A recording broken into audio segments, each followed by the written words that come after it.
Abu Abdillah Muhammad bin Idris, atau yang sering kita kenal dengan nama Imam Syafi'i. Ia adalah seorang ulama besar, salafus solih, mujtahid, dan tentu saja pendiri mazhab Syafi'i dalam ilmu fikih. Ia juga dikenal dengan pelopor ilmu usul fikih dan dianggap sebagai salah satu ulama paling berpengaruh sepanjang masa. Mazhab Syafi'i adalah mazhab fikih yang paling dominan dalam dunia Islam hingga saat ini. Penganutnya tersebar dari wilayah Mesir, Arab Saudi, Yaman, Bahrain, Palestina, hingga ke Indonesia dan negara-negara Asia Tenggara lainnya. Dominasi keilmuan yang ada ini dalam sebuah riwayat ternyata sudah pernah diramalkan sejak zaman Nabi Muhammad SAW. Diriwayatkan dari Nabi SAW akan ada satu orang alim dari suku Quraisy yang memenuhi bumi ini dengan ilmunya. Kali ini kita akan mencoba mencari tahu latar belakang kehidupan dari seorang tokoh penting yang dimiliki oleh umat Islam ini. Jenius, cerdas, berpikir cemerlang adalah sifat-sifat yang melekat pada sosok Imam Syafi'i sejak di usianya yang masih sangat kecil.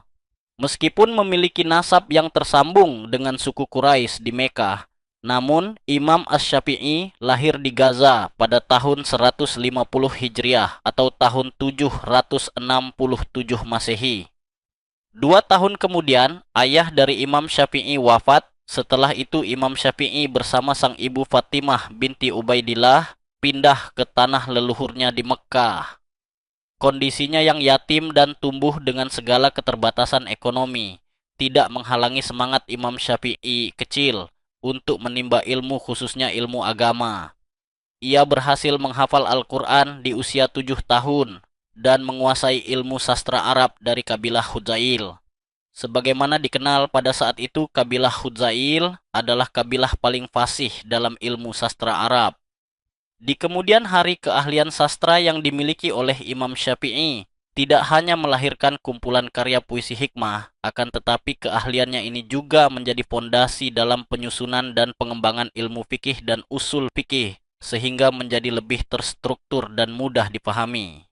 Di usia yang masih kecil, selain seorang hafiz Al-Quran dan pandai dalam bersastra, kejeniusan Imam Syafi'i juga terlihat saat usianya yang masih 10 tahun. Ia mampu menguasai kitab Al-Muwatta karangan Imam Malik bin Anas, seorang ulama hadis dan fikih asal Madinah. Kitab Al-Muwatta adalah kitab hadis tertua yang ditulis pada abad kedua Hijriah. Dengan sistematika penyusunannya, memiliki corak seperti kitab fikih. Maksudnya adalah dimulai dari bab toharoh, kemudian bab solat, dan seterusnya. Selama ia tinggal di Mekkah, kemampuannya dalam ilmu fikih sudah diakui.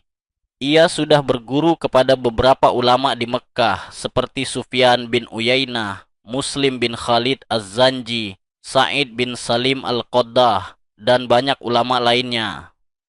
Ketertarikannya yang sangat mendalam akan ilmu fikih ini mendorong ia untuk pergi ke Madinah, berguru langsung kepada Imam Malik bin Anas.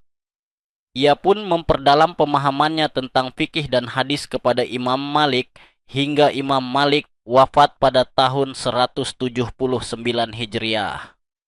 Fikih Imam Malik bin Anas yang juga terkenal dengan julukan tradisionalis atau ahlul hadis sangat mengutamakan fatwa dan tradisi penduduk Madinah dibandingkan dengan penggunaan analogi rasional dalam pengambilan hukumnya. Konsep ini dipelajari oleh Imam Syafi'i yang kemudian akan membentuk salah satu dasar mazhabnya sendiri suatu saat nanti. Setelah wafatnya Imam Malik, Imam Syafi'i melanjutkan pencarian ilmunya ke Baghdad. Di Baghdad, ia berguru kepada Muhammad bin Hasan Asy-Syaibani, seorang ahli fikih yang juga murid utama Imam Abu Hanifah dalam mazhab Hanafi. Disinilah ia mempelajari metode fikih mazhab Hanafi yang lebih berbasis pada analogi atau dalam Islam dikenal dengan istilah qiyas. Sehingga para pengikut mazhab Hanafi ini juga dikenal dengan julukan rasionalis atau ahlu ro'i. Dari sini Imam Syafi'i mulai mengembangkan metodologi baru dalam ilmu fikih dengan menggabungkan metode ahlul hadis dari Madinah dan metode qiyas dari ahlu ro'i di Baghdad. Dengan pendekatan baru ini pula, akhirnya lahir mazhab baru dalam ilmu fikih, yaitu mazhab Syafi'i. Imam Syafi'i menyusun mazhabnya berdasarkan kombinasi antara hadis dan qiyas. Metodologi yang ia gunakan merupakan hasil kolaborasi dari metodologi ahlul hadis yang ia pelajari di Madinah dan metodologi ahlul ro'i yang ia pelajari di Irak.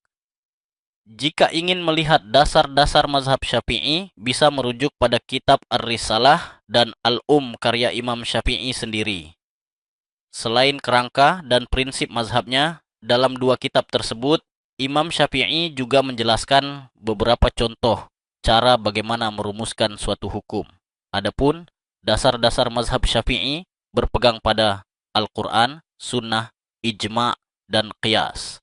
Di antara murid-murid Imam Syafi'i adalah Abu Saur Al-Kalbi, Abu Ali Al-Karabisi, Hasan Al-Za'farani, Al-Muzani, dan juga Ahmad bin Hambal yang kelak akan mendirikan mazhabnya sendiri. Selama tinggal di Baghdad, Imam Syafi'i mengeluarkan ijtihad-ijtihadnya yang disebut dengan istilah Qaul Qadim atau pendapat lama. Disebut dengan istilah pendapat lama karena Imam Syafi'i setelah beberapa waktu tinggal di Baghdad, ia kemudian pindah ke Mesir dan mengeluarkan ijtihad-ijtihad barunya yang kemudian disebut dengan Qaul Jadid atau pendapat baru. Adanya dua pendapat ini memunculkan dua aliran dalam internal mazhab Syafi'i, yaitu aliran mazhab Qadim dan mazhab Jadid. Dua aliran ini juga berkontribusi dalam penyebaran mazhab Syafi'i ke berbagai penjuru dunia. Tokoh besar umat Islam ini akhirnya wafat pada tahun 204 Hijriah atau tahun 897 Masehi. Muridnya yang bernama Ar-Rabi' bin Sulaiman menceritakan bahwa Imam Syafi'i menderita penyakit kronis menjelang wafatnya. Darah selalu mengalir dari tubuhnya ketika ia sedang menaiki kendaraan. Sakit ini ia alami selama hampir 4 tahun. Imam Syafi'i menghabiskan waktu-waktu di akhir hayatnya dengan mengajar, meneliti, dan mengkaji suatu permasalahan. Aktivitas ini semua menjadikannya lebih banyak duduk dalam sehari-harinya. Imam Syafi'i wafat pada hari terakhir di bulan Rajab, tepatnya pada malam Jumat setelah maghrib dan dimakamkan di Mesir. Saat ini dibangun pula masjid di komplek pemakamannya itu. Masjid itu bernama Masjid Asy-Syafi'i. Sesungguhnya Allah Ta'ala tidak mengangkat ilmu dengan sekali cabut dari para hambanya.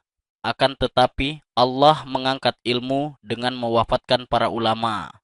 Ketika tidak tersisa lagi seorang ulama, manusia merujuk kepada orang-orang bodoh sebagai pemimpin mereka.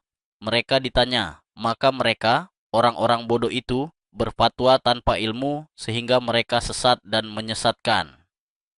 Hadis riwayat Al-Bukhari.